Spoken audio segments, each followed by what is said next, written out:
안녕하세요. 저는 결혼하자마자 이혼녀 타이틀을 달게 된 새댁입니다. 저희 친정은 대가족인데요. 저는 동네에 금술이 좋기로 소문난 친정 부모 밑에서 컸습니다. 사랑만 받고 자랐다고 해도 과언이 아닌 가정 환경에서 컸기 때문에 사실상 결혼을 하기 전까지는 사람에 대한 두려움이 없었어요. 저는 늘 밝고 긍정적인 아이였거든요. 그런데 다 커서 성격이 바뀔 수 있다는 것도 결혼을 해서 알게 되었습니다. 웬만하면 트러블 없이 인생을 살았고 제 주위의 사람들은 전부 둥글둥글 하거든요. 그 때문에 저도 더더욱 독한 성향과 거리가 먼 사람이었습니다. 그러니까 제 딴에는 나름 독하게 행동해 본 게 결혼 이후 처음이라는 거예요. 사람이 제대로 된 고난을 겪으면 단단해진다던데 제가 단단해졌다고 봐야겠죠. 지금부터 어떤 시댁을 만나 어떤 삶을 살았고 어떻게 이혼을 하게 되었는지 들려드리겠습니다. 제 고향은 바닷가를 끼고 있는 지방이고 저는 그곳에서 태어나 취업을 하기 전까지 쭉 자랐어요. 저희가 살던 동네에는 주위가 14가구 정도가 몰려 있었는데 그 동네에서 우리 집은 대가족으로 좀 유명한 편이었습니다. 저희 친정 부모님은 인심이 좋아서 새로 이사 오는 가구가 있으면 꼭 오다 가다 인사를 하면서 인심을 베푸는 사람이에요. 그걸 보고 바람직하게 자란 우리는 총 6명의 남매였는데 태어나 보니 제가 5남 1녀 중에 막내더라고요. 딴 집에선 아들이 귀하고 아들 하나 얻으면 자식 농사로 족하다고들 했는데 저희 집은 딸이 귀한 편이었던지라 딸을 낳고 싶던 부모님이 제가 태어날 때까지 자식 농사를 부지런히 했다고 들었습니다. 그렇다고 친정 부모님이 아들을 나몰라라 한 건 아니었고 아들을 좋아하지만 딸을 무척 갖고 싶어 했다는 겁니다. 그건 아빠 엄마 둘 다 같은 생각이었대요. 그렇게 귀한 대접을 받고 태어난 저는 사랑을 정말 많이 받고 자랐습니다. 제가 태어났을 때 첫째 오빠는 이미 대학 입시를 앞두고 있는 나이였다고 했는데요. 엄마 말로는 첫째 오빠랑 둘째 오빠가 고등학생이라서 엄마가 일할 때 저를 자식처럼 잘 보살펴줬다고 합니다. 5명의 오빠들도 아들만 득실거리는 집안에 여동생이 나오니까 무척 조심스러웠대요. 여동생이 생겼다는 게 신기해서 제가 뒤집기를 하거나 밥을 먹거나 소리를 내면 그걸 그렇게 좋아하면서 관찰도 많이 했다고 했습니다. 솔직히 저는 하나도 기억이 안 나지만 어느 정도 기억을 갖기 시작할 나이부터 봐도 오빠들이 저를 무척 사랑해준다는 걸 느꼈기에 말만 들어도 이해는 되었습니다. 그렇게 매사에 귀하게 자란 저를 두고 주위 어른들은 가끔 오냐오냐 크는 거 아니냐고 했으나 친정 부모님부터 친오빠들까지 다들 하나같이 성품이 뛰어난지라 제가 모나게 클 수가 없었습니다. 솔직히 사춘기에도 화 한 번 낸 적 없을 정도로 서로 위하고 존중했는데 저희 집을 아는 사람들이라면 모나게 큰다는 말이 입 아플 정도일 겁니다. 그렇게 늘 제게 후한 인심을 베풀던 친정가족은 딱 하나 제게 잔소리하고 간섭하는 것이 있었는데요. 바로 남자 문제였습니다. 특히 친오빠들이 제게 연애 소식이 들리면 그렇게 저한테 남자친구에 대해 물어봅니다. 인적 사항을 묻는다기보단 평소 행실이 어떤 사람인지를 꼭 듣고 싶어 했어요. 남자는 남자가 잘한다고 했고 또 사람은 곧 내뱉는 말이 인성이니까 남자친구의 말주변을 특히 중점적으로 듣고자 했었습니다. 그런 환경에서 제가 결혼 소식을 알렸을 땐 집에서 난리가 났습니다. 제 나이가 27살이었는데 친정 중에서 결혼을 안 한 사람은 저밖에 없었고 오빠들은 전부 30대 후반에서 40대로 다 독립해 가장 생활을 하고 있었어요. 저만 부모님 집에서 통근을 하며 지냈기에 부모님한테 먼저 결혼 사실을 고백했더니 부모님이 친오빠들을 전부 호출한 거 아니겠습니까?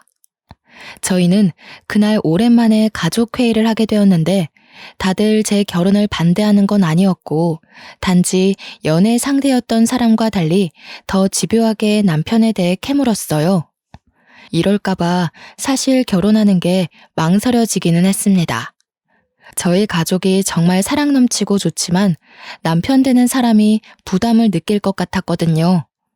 그래서 저는 처음으로 친정 가족에게 뚜렷한 거절 의사를 비췄어요. 내가 선택한 사람이고 내 일이니까 뭐든 내가 알아서 할 거야. 나는 남자친구가 우리 가족 때문에 부담 느껴서 결혼 고민하는 거 싫어. 그러니까 나중에 결혼 인사를 하게 되면 뭐든 남편을 향한 무서운 눈초리를 자중해달라고 부탁했습니다. 친정가족은 제 의사를 참 잘 존중해 주었어요. 그거 하나는 사실 자부할 만큼 당연했던 건데 순간 결혼에 대한 얘기를 하다 보니 저도 모르게 가족의 반대가 따를까봐 긴장했었네요. 저의 입장과 상대 배우자의 입장을 고려해 상견례를 한다면 친오빠들 다 갈 건 아니고 둘째 오빠까지만 참석을 한다고도 합의를 봐줬습니다. 제가 식구들에게 이렇게 부탁까지 하게 된 것은 남편의 표정 때문도 있었는데요. 남편은 제게 오빠 5명이 있다는 걸 알고 살짝 겁을 먹는 것 같더라고요. 남편이 자기는 위에 누나만 2명이 있는데 남자들이 그렇게 많은 집안은 처음 봤다고 하대요. 그 모습을 보니 남편이 벌써 부담을 느끼는 것 같아서 제가 친정 가족한테 더더욱 자중해 줄 것을 피력했던 겁니다. 그 덕에 상견례를 잘 넘길 수 있었고 남편과 저는 무사히 결혼을 하게 되었습니다. 신혼생활은 시댁집에 신우가 아직 같이 살고 있어서 당연히 분가를 해야겠다고 생각했는데요. 그런데 신혼여행 다녀와서 방문한 시댁에서 제가 당황스러운 제안을 들었지 뭡니까? 너희 방 준비해놨다. 첫째 애가 그나마 큰 방 쓰고 있었는데 둘째랑 같이 써도 된다고 하니까 너희들이 첫째 방 쓰거라. 시모가 첫째 형님 방을 우리 신혼방으로 쓰라는 거 아니겠어요? 사실 친정부모가 저희 신혼 선물로 몰래 집을 하나 매매해줬거든요. 근데 그걸 제가 신랑한테 서프라이즈 해주려고 비밀로 하고 있었어요. 시댁에 먼저 인사를 왔던 차라 친정에 인사 가면 짜잔 하고 말해주려고 했는데 생각지도 못한 변수에 입이 다물어졌습니다. 제가 당황해서 말 못하고 있으니 시모가 저더러 마음에 안 드냐고 표정이 왜 그러냐고 물어보길래 어쩔 수 없이 솔직하게 말할 수밖에 없었어요. 실은 친정 부모님이 저희 신혼 선물이라고 집을 한 채 해주셨거든요. 그래서 저희는 분가를 할 생각이었어요. 집에 형님도 2분 다 계시는데 저희가 들어오면 좁으니까요. 그래? 사돈네 사정도 우리랑 비슷해서 여의치 않을 텐데 무리를 하셨나 보구나. 그래서 그 집이 몇 평인데 그러니? 시댁 평수는 5식구 사는데 28평 정도였습니다. 그러나 친정 부모가 해준 우리 신혼집은 50평이었어요. 제가 결혼한다니까 친오빠들까지 돈을 모아서 하나 마련해 준 거라 제법 좋은 아파트였죠. 사실 이렇게 시누이 집 선물을 해주겠다고 하면 새언니들이 싫어할 수도 있다고 생각할 수도 있을 텐데 저희 새언니들은 친오빠들을 닮아 하나같이 전부 1등 신부에 성품룡한 사람이었습니다. 그래서 오히려 새언니들끼리 먼저 시누애기가 시집간다고 집 해주자는 얘기를 임무화했던 사람들이에요. 아이고 잘 됐네. 그럼 이 집은 새 주고 이참에 우리 다 같이 글로 이사하면 되겠구나. 그렇잖아도 애들이 다 크는 바람에 이 집에서 멀건 사람 5이 살기가 좀 답답했거든. 시모의 발언은 제게 날벼락과 같았습니다. 이걸 어떻게 거절해야 하나 고민하고 있던 사이 남편은 그런 시모 말을 말리지는 못할 망정 옆에서 시모 말에 동조하면서 박수까지 짝짝 치고 지엄마 똑똑하다고 난리가 난 거 아니겠습니까? 할 수 없이 제가 남편을 따로 불러내서 같이 사는 건 좀 그럴 것 같다고 조심스레 말을 꺼냈어요. 왜? 우리 가족들은 며느리한테 고나리질하는 사람들 아닌데? 좀 봐. 살다 보면 당신 아마 처가에서 사는 만큼 편할걸? 남편은 자기 식구들을 너무 믿고 있었고 제게도 틀림없이 귀한 대우 해줄 거라 자신하고 있었습니다. 남편이 그렇게 생각하는 이유는 남편이 집에서 막내인데 아들이기까지 해서 평소 시부모한테 사랑을 많이 받고 자란 사람이기 때문인데요. 저는 시부모 마주한 것이 상견례 말고는 스쳐가듯 본 게 다인 채로 결혼을 했다 보니까 막내 아들을 향한 시부모의 애정이 얼마나 깊은지는 모르고 결혼했어요. 생각보다 시부모는 아들 바보였고 남편은 그런 시부모에게 보답하겠다는 효심이 가득하더라고요. 혼인신고에 결혼까지 해버린 거 첫날부터 싸움을 일으킬 수 없어 결국 저는 합가를 허락했고 다 같이 신혼집으로 이사를 가게 되었습니다. 이 사실을 친정에 밝혔더니 친정 부모님보다 친오빠들이 더 난리가 났고 그보다 새언니들이 더 들고 일어났어요. 걱정 끼쳐서 죄송해요. 제가 허락한 거니까 일단 제 선에서 어떻게든 잘 지내볼게요. 언니 오빠들이 해준 집인데 제 마음대로 한 건 정말 죄송해요. 그날 저는 친정 식구들을 진정시키느라 집집마다 전화를 5번이나 돌렸습니다. 그렇게 마음 단단히 먹고 시작한 시댁과의 동거는 시작부터 삐걱거리게 되었어요. 이삿짐을 옮기자마자 신우 둘이서 뛰어다니며 자기들 방을 고르기 시작했고 시부모는 집에서 단연 가장 큰 안방으로 알아서 기어 들어갔습니다. 졸지에 집주인인 저랑 남편은 남는 방을 가지게 되었는데 그 방도 둘이 사용하기엔 충분했지만 동선이 다소 불편한 구석에 있는 방이었어요. 짐을 정리하기도 전에 기운이 빠진 저는 시댁 사람들과 같이 신나 있는 남편을 또다시 불러냈습니다. 내가 이런 걸로 쪼잔하게 굴고 싶진 않은데 이 집 주인 우리 아니야? 안방까진 양보할 수 있지만 창가 쪽 방은 우리가 쓰고 싶은데. 아, 자기가 이해 좀 해줘. 우리 큰 누나 해 없는 곳 쓰면 잘 못 일어나거든.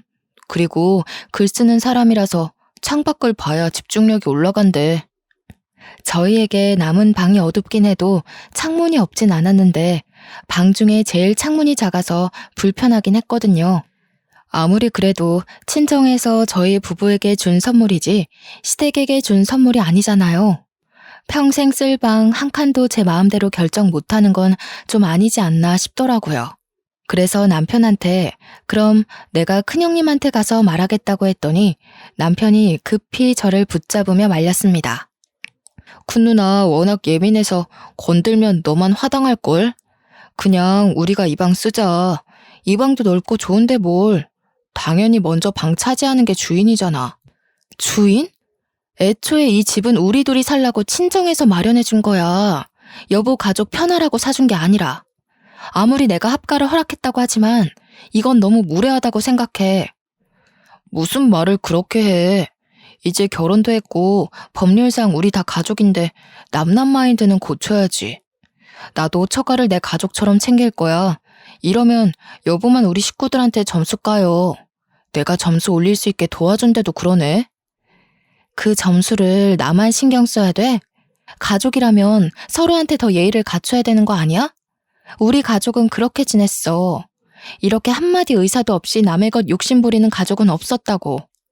30년 가까이 다른 환경에서 자랐는데 종이에 글자 몇 개 적혔다고 덜컥 가족이라 선심 쓰는 사람이 어딨겠어? 남편은 제 자극적인 말에 서운함을 넘어서 화가 났는지 저를 외면하고 밖으로 나가버렸습니다. 그리고 남편은 큰형님한테 필터링 없이 제가 이 방 갖고 싶어 하니까 나오라는 식으로 제 의사를 전해버렸어요. 그리곤 방 밖에 나와서 그걸 지켜보고 있는 제게 오더니 이제 됐냐? 속 시원해? 라고 말하곤 담배 피러 가버렸습니다. 이런 식으로 말해버리면 제 입장이 뭐가 되겠어요? 어이가 없어서 황당해 말을 잃었는데 그때 큰형님이 다가오더군요. 내 행동이 마음에 안 들었으면 나한테 직접 따지지 그랬니? 남동생 시켜서 감정 소비하게 하지 말고. 너희 집에서 집 줬다고 벌써 으쓱거리려나 본데 우리 그런 걸로 쫄 사람 아니거든? 집 해왔다고 으쓱거리는 게 아니고요. 제 상식선에선 형님 행동이 이해 안 가서 그래요. 형님 나이 37살이시죠? 저희 새언니들도 대충 그 정도 나이들 되는데 진짜 어른스럽거든요. 뭐라고? 지금 나더러 어른스럽지 못하다는 거야? 한참 어리다 해서 철없는 건 아닌가 했는데 진짜 건방지네. 아, 언니, 됐어. 괜히 이사 첫날부터 입씨름 하지 마. 그냥 언니가 내 방 쓰고 내가 저기 남는 방 쓸게. 올케가 굳이 이미 정해진 방 뺏고 싶다는데 그렇게 해줘야지. 형님들 둘은 대놓고 제게 꼽주면서 기분 상했다는 티를 다 내며 짐을 옮겼습니다. 상견례 내내 한마디도 안 하고 있더니만 이런 사람들인 줄은 상상도 못했어요.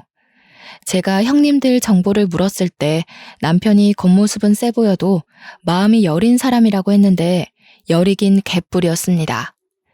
시작부터 이러는 시댁의 태도를 보니 당장이라도 합가를 물고 싶었지만 토라진 남편을 수습하는 게 일단은 우선이었어요. 담배 피러 나가서는 저녁 먹을 때까지 안 들어오는 남편을 기다리다가 전화를 해보았습니다. 다행히 전화는 받더군요. 제가 평생 집 밖에서 살 거 아니면 들어오라고 했더니 그제야 들어온 남편은 제게 말 한마디 안 하고 계속 토라진 채 행동했습니다. 밥을 먹는 내내 그랬어요. 집이 넓으니까 거실에 널찍하게 앉아 식사를 할 수 있었는데 하하호호 떠들며 TV 보는 시댁을 보니 마치 제가 객식구인 느낌이 드는 거 있죠. 거기다 남편까지 삐져서 절 외면하고 있으니까 더 투명인간 된 기분이었습니다. 남편은 자기 식구들이랑 같이 있어서 그런지 과거 연애 때처럼 저를 위해 다 해줄 것 같은 마인드는 더 이상 없었습니다. 불과 신혼 시작 일주일 만에 남편은 저를 실망시킨 거죠. 그렇다고 제가 왜 사과를 해야 하는지 모르겠어서 저도 똑같이 남편을 무시해줬습니다. 그랬더니 나중에 저를 필요로 하는 남편이 알아서 말을 걸더라고요. 그래서 저도 부부관계의 평화를 위해 남편의 어정쩡한 화해를 받아주었죠. 그날 이후 여전히 새집 냄새가 가시지 않는 시기에 저는 시모 통화를 우연히 듣게 되었는데요.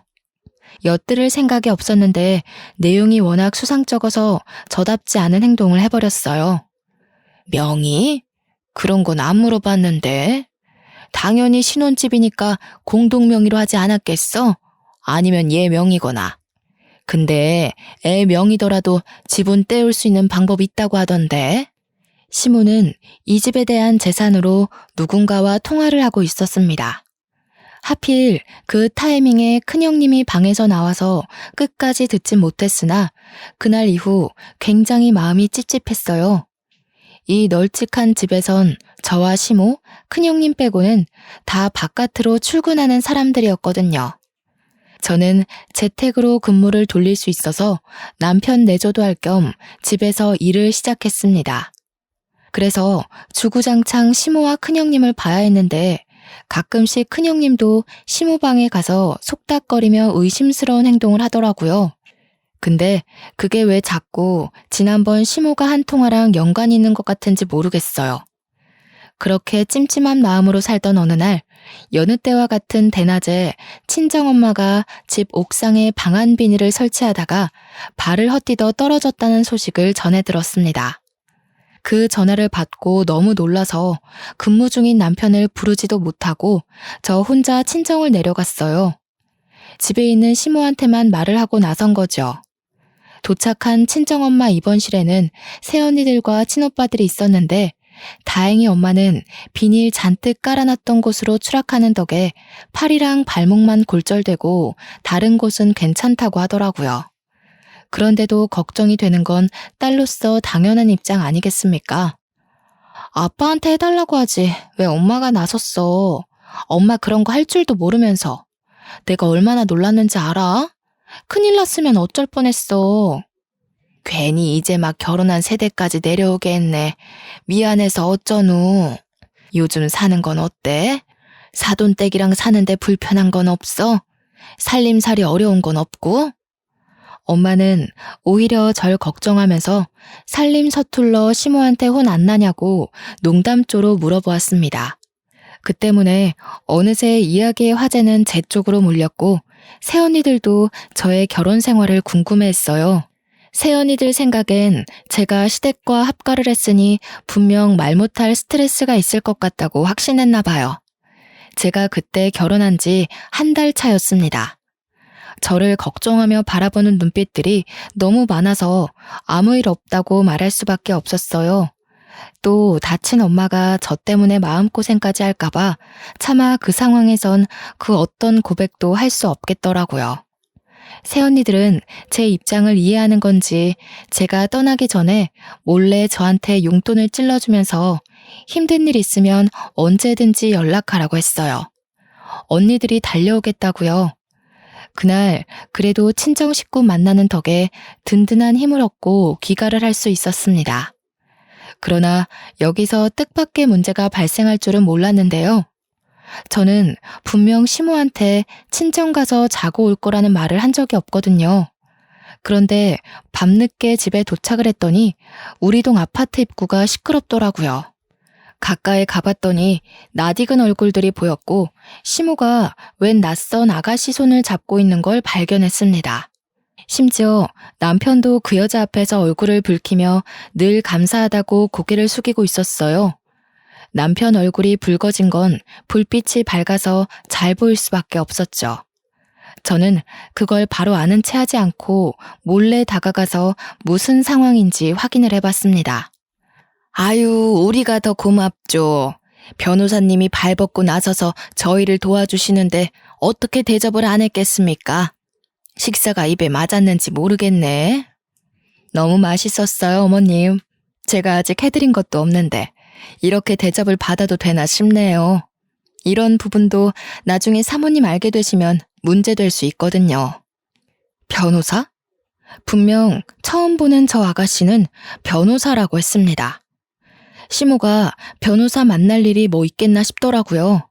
그때 그와 동시에 잠깐 잊고 있었던 지난날 시모의 의문스럽던 통화가 떠올랐어요. 저의 의문은 그들의 계속되는 통화에서 대충 감이 잡히기 시작했는데요.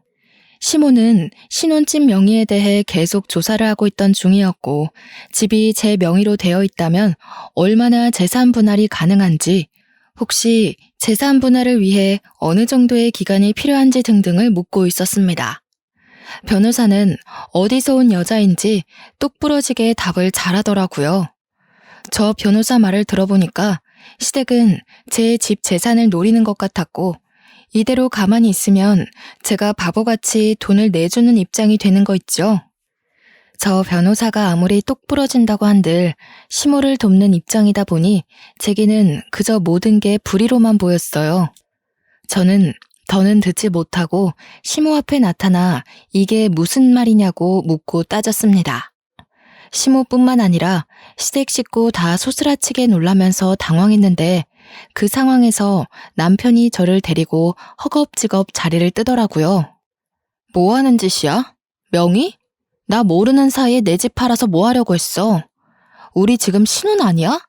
대체 다들 나 몰래 무슨 속셈인 거야? 속셈은 무슨 속셈? 엄마 개인적인 일이야. 괜한 오해하지 마.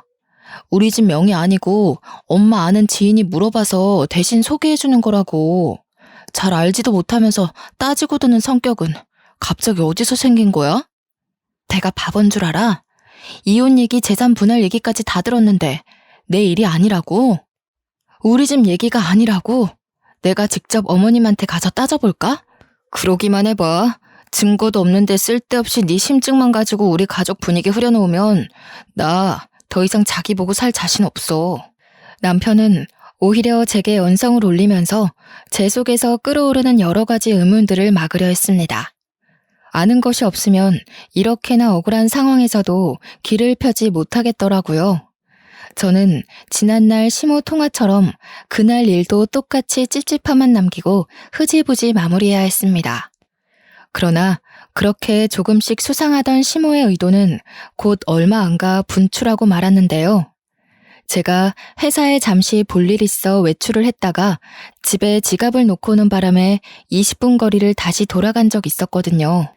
그날 집으로 돌아가는 길에 빨간 신호를 받고 차를 정차한 사이 저는 거리에서 시모를 발견했고 그때 그 변호사 아가씨를 다시 보게 되었습니다. 당연히 계속 지켜봤죠. 또 무슨 얘기를 나눌까? 정말 우리 집 명의 얘기가 아니었을까? 생각하며 유심히 쳐다봤는데 나중에 남편 차가 그쪽으로 향하는 걸 보았어요. 지난날 물증이 없어서 남편한테 더 따져들지 못했지만 아무리 생각해도 남편의 증언이 앞뒤 맞지 않는 거예요. 시모 아는 사람의 명의 얘기라면서 남편은 왜 자꾸 필요한 건데요. 게다가 남편은 출근 시간이었습니다. 반차를 썼는지 연차를 썼는지 어쨌든 회사를 나와서 저렇게 사적인 만남을 가졌다는 거죠. 저한텐 일말의 언질도 없이요. 신호가 바뀌고 클락션 소리에 저는 다시 차를 출발해야 했지만 집이 아닌 그 식당으로 방향을 틀었습니다. 남편과 시모가 변호사를 데리고 나란히 한 식당에 들어가는 것까지 봤기 때문이었어요. 그리고 제가 막 시동을 껐을 때 저는 남편이 그 변호사의 손을 잡는 것까지 목격하게 되었어요. 그 사실을 알자 저는 이 만남에 대해 가지고 있던 본래 생각을 완전히 틀어버렸는데요. 재산 목적인 줄 알았던 만남에서 불륜의 향기를 눈치챘습니다. 그래서 바로 휴대폰을 들고 가게로 들어갔죠. 제가 들어오는 줄도 모르고 셋은 아주 신나서 대화를 나누더라고요. 설마 싶었는데 제가 예상한 대로 남편과 변호사 사이는 이미 불륜이었어요. 듣자 하니 만난 지 일주일 만에 갈 때까지 간 것 같았습니다. 신혼 반개월도 못 넘기고 바람이 난 남편도 황당하지만 변호사 그 여자도 웃기지 않습니까? 변호사라면서 부정행위를 아무렇지 않게 일삼고 있잖아요. 이런 게 현실에서 가능하다니. 너무 상식도 개념도 없어서 다들 미친 줄 알았습니다. 막상 그 앞을 마주하니 심장이 떨렸지만 저는 그걸 전부 녹음을 했어요. 그만 자리를 뜰 때쯤 그들 자리 앞으로가 대놓고 연속 촬영까지 했습니다. 어머머, 세약이 너가 여긴 어떻게 있니? 너 아까 회사 간다고 나갔잖아. 이젠 시애미 뒤 밟으려고 그런 거짓말까지 하는 거야? 생각하시는 것부터가 쫌생이시네요. 지나가는데 어머님이 제 눈에 들어와 주더라고요. 새 며느리 데리고 남편 불륜 만들어주고 있길래 소송해야 될 것 같아서 따라왔어요. 이 여자가 남편 상간녀 맞죠? 뭐 하는 짓이야? 사진은 왜 찍어? 차라리 나한테 뭐라 그래. 수진 씨는 아무런 잘못 없어. 당신이 생각하는 그런 거 아니니까 나가서 얘기하자고. 불륜짓 할 거면 차라리 우리 동네를 떠서 하지 그랬니? 이러니 불륜도 모자란 사람들은 감히 저지르는 게 아니라고 하지. 저기 변호사님? 정의랑 앞다퉈 싸워야 할 변호사가 왜 불의에 뛰어들어서 스스로 명을 단축하세요? 어디 회사예요? 신고 좀 할게요. 제가 상간녀한테 손을 내밀자 남편이 그 손을 탁 쳐내면서 벌떡 일어나 저를 상대하려 했습니다. 무섭게 쳐다보면서 눈빛으로 절 제압하려고 했는데요. 그 시선에 더 이상 저를 여자로 보는 마음이 안 담겨 있더라고요. 서럽기도 하고 화가 나서 저는 사장님한테 고래고래 소리 질렀습니다. 사장님, 여기 불륜 커플 있어요. 이 사람들 여기 옆에 아파트 주민이거든요. 장사하는데 더러운 기운 붙기 전에 얼른 쫓아내는 게 좋겠어요. 비싸고 이미지 좋은 식당이라서 당시 주위에 손님들이 많았는데 저희 때문에 곧 분위기 산만해졌습니다. 당황한 사장님은 찾아와서 시모한테 양해를 구하며 나가달라고 했어요. 제대로 식사도 못한 것 같은데 쫓겨나게 된 셈이었죠. 거기다 대고 저는 대놓고 비웃어준 뒤에 식당을 나와버렸습니다. 그리고 그날 저녁 저는 시댁과 일대 다수로 개싸움을 벌였고 시댁 사람들은 어떻게든 저의 휴대폰을 사수하려고 난리를 피웠습니다. 왜 이렇게 다들 난리세요? 집 얘기는 발뺌하더니 불륜은 차마 못 그러겠나 봐요. 아, 제가 지금 소송해서 이혼하면 재산 못 가지죠? 아직 이 집 문제 해결 못 하셨나 보네. 그렇게 유능한 변호사는 아닌가 보죠? 새파랗게 어린 것이 감히 시애미한테 모욕을 줘? 집에 막둥이로 갔다더니 아주 오냐오냐 자라서 싹수가 없구나. 어디 어른을 그런 식으로 개망신을 줘? 집안에 막둥이로 큰 남편도 싹수가 없어서 불륜을 저지르는데 자식이 엉망으로 크면 부모된 도리로서 어머님이 정신 똑바로 차리셔야 되는 거 아니에요? 왜 자식더러 인생 망하라고 등 떠밀어요? 어머님 지금 어머님 얼굴에 똥칠한 거예요. 아세요? 제 말에 반박할 말이 없었는지 시모가 손을 올리더라고요. 제 머리통을 후려치려고 손을 들길래 그걸 슬쩍 피해버리니 시모가 자기 힘에 못 이겨 제대로 구부러졌습니다. 그러자 시부랑 형님이 시모를 챙기면서 저를 엄청 째려보더군요. 옆에서 남편은 저한테 따지면서 시부모한테 건방지게 굴지 말라고 호통을 쳤는데 그러면서 계속 휴대폰을 요구했습니다. 저는 그들 앞에서 휴대폰 잠금 장치를 다 풀어 보여줬고 그대로 창가로 가 그걸 창문 밖으로 내다버렸죠. 내 폰이 비싼 거라 동네 애들이 지나가다 주우면 지네 부모님한테 가져갈 거야. 그럼 어른들이 폰 주인 찾아주려고 폰을 열어볼 거고. 그렇게 되면 여보랑 어머님 행실도 동네방네 소문나겠네? 여기 반상에 안 나가는 아줌마들 없는 거 알지? 그 식당이 저희 아파트와 가까운 곳이라서 동네 주민도 많았거든요. 그래서 조금만 소문이 나도 직접 현장을 목격했다는 목격자가 나올 겁니다. 게다가 친정에서 부모님께 보고 배운 것처럼 저도 동네 주민들과 안면트기만 하면 인사하고 지냈는데요. 그 덕에 우리 동 아파트 주민 아줌마들은 대부분 제가 몇 호 세댁인지 알고 있었어요. 그 중에서 아파트 부녀회장을 알고 지냈던 게 저의 신원을 알리는데 큰 몫을 했죠. 휴대폰이 밖으로 노출이 되자 깜짝 놀란 남편과 식구들은 허겁지겁 집 밖을 뛰쳐나갔고 저는 진작에 빼놨던 유심칩을 들고 옛날에 쓰던 폰을 찾아서 꽂았습니다. 클라우드에 저장된 사진까지 다 찾아서 친오빠 새언니끼리 모여있는 채팅방에 뿌려버렸어요. 역시나 식구들은 난리가 났고 당장 저희 신혼집을 찾아오겠다고 했습니다. 당시가 너무 늦은 새벽이었던지라 저는 식구들에게 다음날 아침에 와줄 수 있냐고 부탁했어요. 당장이라도 쫓아와 시댁 식구를 뒤집어버릴 준비를 하던 가족들은 저를 위해 몇 시간을 더 참아주었습니다. 그리고 하나 더. 저는 부녀회장 어머님께 전화를 드렸어요.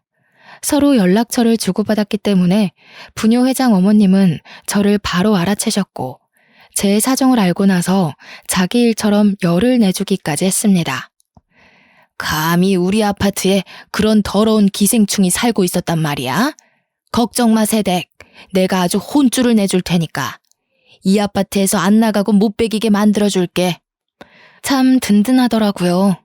주변 사람들에게 친절한 도리나 인사만 하고 지냈을 뿐인데 이렇게 선뜻 도움을 주겠다고 하니 문득 친정 부모님께 이런 성품을 물려준 걸 감사하게 생각했네요. 제가 모든 걸 끝낸 다음 시댁 식구들이 다시 돌아왔는데 버려진 휴대폰을 찾은 것만으로 다시 제게 떵떵거리더군요.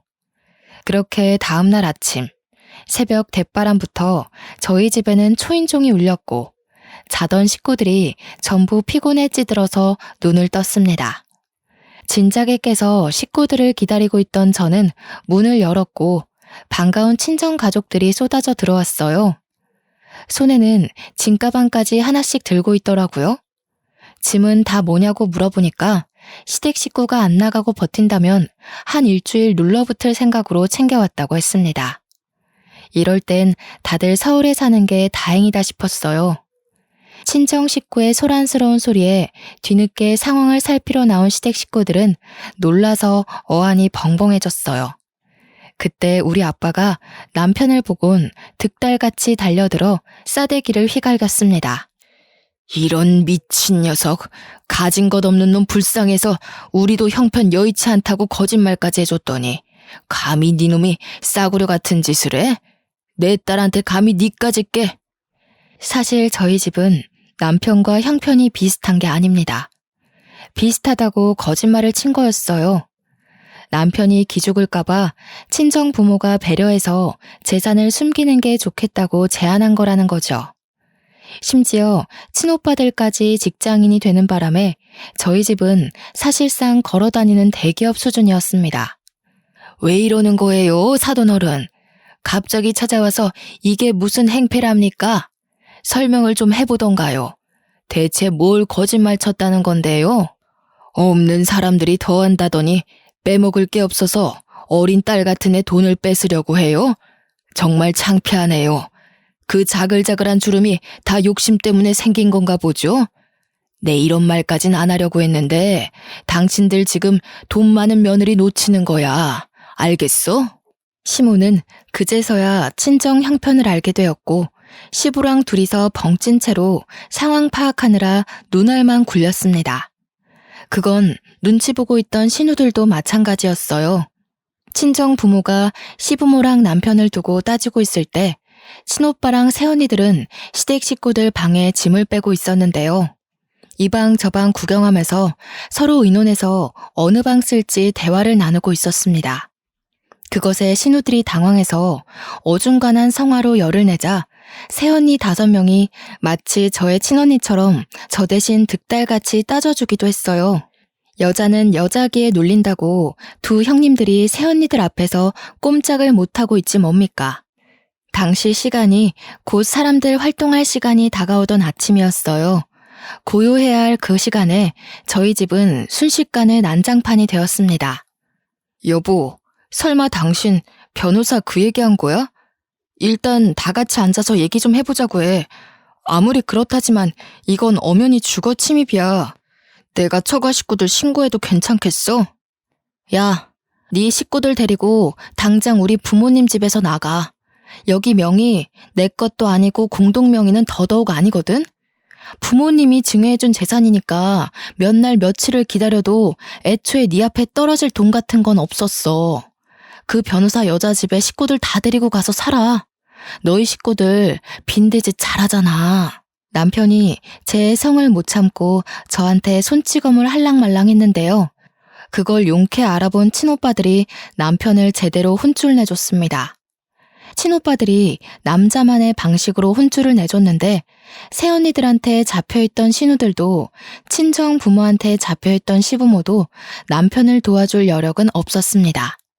그렇게 시댁 식구들은 친정 가족으로부터 맨발로 쫓겨나게 되었는데 그 상황에 화가 난 둘째 형님이 주제도 모르고 경찰을 부른 거 아니겠습니까? 이미 그때는 아파트 전체에 남편 불륜이 소문난 상황이라 아침부터 주민들은 저희가 사는 호수를 기웃거리고 있었어요. 때마침 금방 온 경찰에게 저는 지지 않고 나서서 말했죠. 이 사람들 불륜 가족이고 제 재산 도둑질 하려 했다고요. 경찰까지 오는 바람에 더 핫한 이슈가 된 상황에서 저희는 아파트 입구로 내려가게 되었고 거기서 시댁 식구들은 주민들에게 손가락질을 받았습니다. 그러자 시모가 얼굴에 열을 올리면서 변호사 부를 거라고 상간녀한테 연락하더라고요. 경찰이 있는지 모르고 왔던 상간녀는 경찰을 보자마자 도망을 쳤는데 갑자기 경찰 하나가 무섭게 상간녀를 쫓는 거 아니겠어요? 금방 붙잡힌 상간녀는 그대로 수갑이 채워졌고 다시 경찰차 있는 쪽으로 끌려왔습니다. 이게 무슨 상황인가 했더니 알고 보니 상간녀가 사기꾼이었더라고요. 변호사가 아니라 사법고시 떨어져서 어줍잖은 사법지식으로 이렇게 사기를 여러 쳤던 여자라는 겁니다.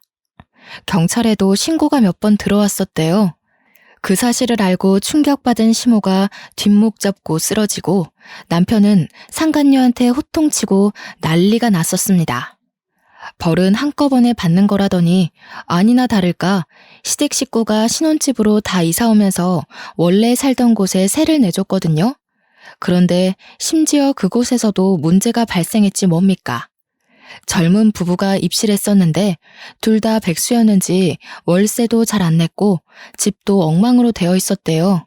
리모델링을 하지 않으면 사람이 못 살 정도로 아수라장이었다는 거죠. 졸지에 집도 없는 거지가 되었다는 사실을 자각한 남편과 시댁이 갑자기 제게 사죄를 하기 시작하더라고요. 자기야, 내가 대표해서 사과할게. 우리 식구들이 모자랐던 게 맞아. 자기가 나 배려해주느라 재산 속인 줄도 몰랐어. 내가 무식했어. 마누라의 그런 착한 본성도 모르고 다시는 그런 실수 안 할게. 제발 한 번만 용서해줘. 우리 이대로 나가면 정말 갈 곳이 없어. 역시 멍멍 걔한테는 역으로 똑같이 해줘야 돼. 그래야 자기가 한 짓이 걔만도 못한 짓이었다는 걸 깨닫지. 당신이 잘못한 게 그것뿐인 줄 알아? 당신은 나뿐만 아니라 우리 친정까지 욕보인 거야. 당신 하나 때문에 나는 빨간 줄이 그였고, 그런 나를 보면서 우리 친정 식구들이 대신 미안해하겠지. 나는 그때마다 당신 같은 쓰레기를 못 알아본 걸 후회할 거야. 우리가 왜 당신들 때문에 이런 감정을 감수해야 되는데. 저는 마지막으로 제발 거짓골로 살아달라고, 그래야 내가 친정에게 덜 죄스러울 것 같다고 쐐기를 박았습니다. 이웃분들도 시댁에게 쌍욕을 하더군요. 다들 저더러 더 이상 저런 사람들 말 들어주지 말고 얼른 올라가라고 하길래 저는 시댁을 무시해준 뒤 식구들 데리고 집에 올라와 버렸네요. 그렇게 결혼 3달 차 만에 이혼을 하게 된 저는 이혼도 얼굴 보고 합의하기 싫어서 소송을 했습니다. 상간녀 소송까지 하는 바람에 위자료를 두둑히 챙겼죠. 그리고 그 신혼집에는 친정 부모님이 이사를 와서 살기로 했습니다. 친정 부모님만 지방에 계속 계셨는데 일할 때만 왔다 갔다 하기로 했어요. 친정 부모님 말로는 자기네들이 서울 나들이 좀 하고 싶어서 당분간 서울 집에 지낸다고 했지만 상심했을 저를 위해서 신경 써주시는 게 느껴졌습니다. 얼마 뒤 저희는 식구들 다 모여서 대가족 모임을 가졌어요.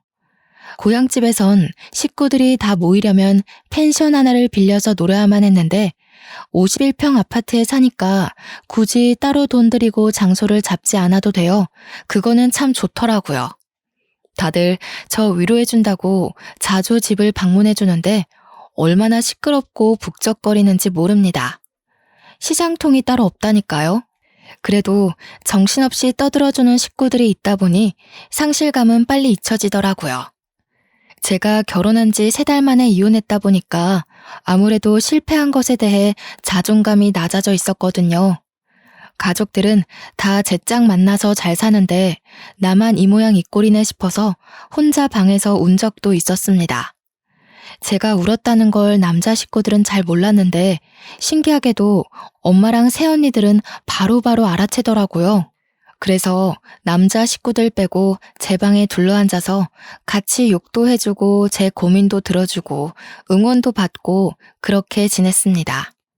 주위에 제 편이 많다 보니까 제가 하고 있는 걱정과 불안이 괜한 것이란 생각도 들었어요. 제게 중요한 사람은 헤어진 전 남편이 아니라 우리 친정 가족인데 그걸 잊었네요. 이혼하면 좌절해서 남자보다 못 지내는 여자들이 덜어 있다고 하던데 저는 절대 그쪽이 아니라서 다행이라고 봅니다. 행복하다고 하면 거짓말이겠지만 더 이상 슬프지 않은 건 사실이거든요. 앞으로는 결혼보다 더 소중한 저만의 미래를 위해 또 다른 성공의 길을 나아가 보려 합니다. 혹시 청취자분들 중 이혼한 분이 있다면 결혼이 다가 아니라는 말씀을 드리고 싶네요. 우리는 더불어 사는 사회에 속해 있지만 결국 뭐든 혼자 해내야 하는 거 아니겠습니까? 다들 다양한 길을 열어놓고 다양한 꿈을 꾸셨으면 좋겠습니다. 멀리서 응원할게요. 긴 글 들어주셔서 감사합니다.